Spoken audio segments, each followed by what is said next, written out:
दोस्तों, ये लड़की अपनी जूते काट रही थी, तो ये देखकर इसके पापा लड़की को रोकते हैं।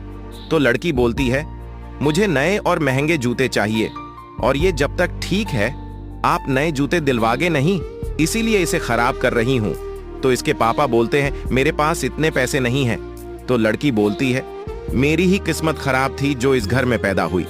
फिर अगले दिन लड़की अपनी कोचिंग से आ रही थी, तो इसके पापा इसको लेने आ जाते हैं। तो लड़की शर्म के मारे नहीं बताती है कि ओ मेरे पापा हैं, और अपने पापा को जाकर भला बुरा बोलने लगती है।